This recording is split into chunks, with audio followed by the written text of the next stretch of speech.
Look at us, huh? Got his own song, The Mooch. This, of course, moving out is Anthony's song. From the great album The Stranger by Billy Joel. Anthony's song for The Mooch. He is a great guest. He's on every single Wednesday, one of our fan favorites. And the beauty about Mooch is it's kind of like Where's Waldo? Where's Matt Lauer? You never know where he's calling from. He could be in Manhattan. He could be on Long Island. He could be in Florida. He could be in Dubai. That's my guess for today.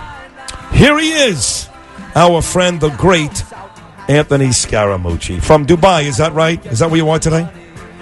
Yes, it's sunny. It's 5 o'clock in the afternoon, 5:08 in the afternoon, and I can see the Gulf. Very beautiful here, and so hopefully you'll get out here. That's nice. It ain't Syria. But not Syria. But I thought you were going to play Scaramucci because of the Bohemian Rhapsody. You guys see? No, yes, right. Rami Malek just won the Academy Award. You're right, but this is Anthony's song is right. So listen, before we get to some of the national meat and potatoes, Trump in Vietnam, Michael Cohen, all that stuff. You're a great New Yorker. You live on Long Island. Your offices are in New York. Your wonderful restaurant is in New York City. You're a New York guy, Anthony Scaramucci, so it's a local question. Big deal now. The governor and mayor have now agreed on a plan to fund the MTA, which involves congestion pricing. What is Anthony Scaramucci's stance on congestion pricing? Well, I mean, listen, obviously it's another tax. They'll view it as a progressive tax because wealthy people will pay it.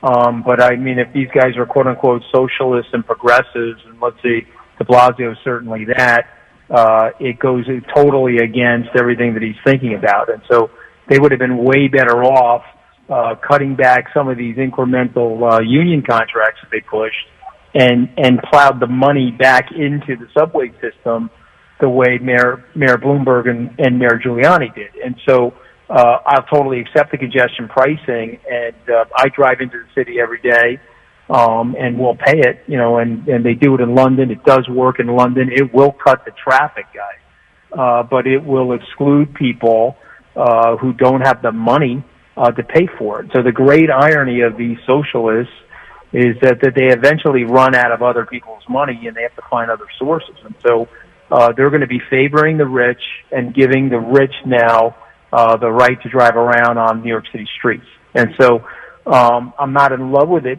from a social policy perspective, but they're going to have to find money to fix the subways. They just lost 25,000 jobs that they could have had, and that could have been a 15, 20-year boom for New York City and for Long Island City. They could have turned Long Island City into a sixth borough encapsulated inside of the borough of Queens, and totally changed the whole dynamics and demography and wage growth in the city. But they can't seem to get along, and they have a lot of low information people around them that really don't understand economics. So that's what I think about it. That's a good analysis, Anthony Scaramucci. The Democrats really becoming the party of socialism, reparations, and even infanticide. But that's another. Let's talk about the news of the day. The president is in Hanoi. He's meeting with Kim as we speak, I think. And of course, the other story is Michael Cohen. They're competing stories. Some of the news networks are giving Michael Cohen more attention than the summit in Hanoi. What do you think of all that?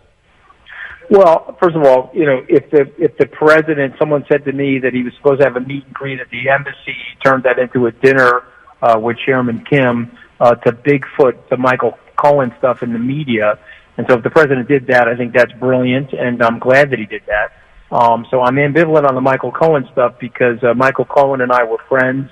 I still consider him a friend. I don't like directionally where Michael Cohen is going with all this stuff. You guys know Bernie Carrick very well. Yep. I'm good friends with Bernie. We've tried to help Michael in the preparation of going to jail and so forth. You know what I did find sad yesterday, Anthony, is, look, I know he broke the law, and he's been a backstabber for Trump. I know you're friends with Michael. I don't know him. I don't dislike him. I don't like him. Right. But I did find it sad yesterday. He was disbarred, and I know he's done some creepy bad stuff, so I'm not saying he doesn't deserve it. But when I think about a young Michael Cohen, like studying, going to law school, passing the bar, all the years when he probably did some really good work, to be disbarred, a part of me actually felt badly for the guy yesterday. Well, listen, I feel badly for him, and I feel badly for his family, but I don't like the strategy, okay? And so, because at the end of the day, I got fired. They crushed me, guys. I mean, they ran me through the meat grinder. They ran me through the sausage factory. Of course, I didn't do anything criminal, so that's fine. But I stayed loyal to the president. I stayed loyal to the agenda. And as you guys know, I patched it up with John Kelly. And so, my attitude on this stuff is that, you guys were friends for 12 years. Whatever happened and whatever you did, you did. 2.5, 3 years ago, I was at some of these meetings with Michael and some of the African American leaders that were supporting the president. And Michael was speaking glowingly about the president, or then the candidate, as not being a racist. And now he's sending out a statement that the president is a racist. And, you guys know the president. You may not like his policies, but he's a New Yorker, and he's definitely not a racist, okay? And I can debate anybody on the national stage, national television, radio, you pick the spot.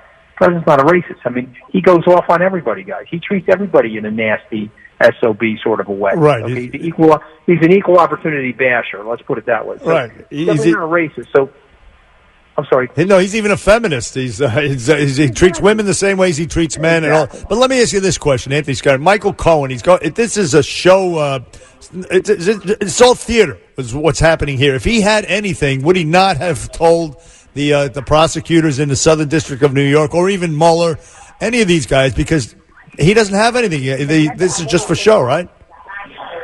Well, I think so. I mean, if you talk to the president's attorneys, or you talk to people, I mean, you guys know I have a relationship with Michael Avenatti, right? It's sort of like the Yankees and the Red Sox. We've squared off together on television. Even Michael Avenatti, after reading the statement, sent me a text this morning, your time, basically said there's a nothing burger here. And so you're not going to get anything on the president.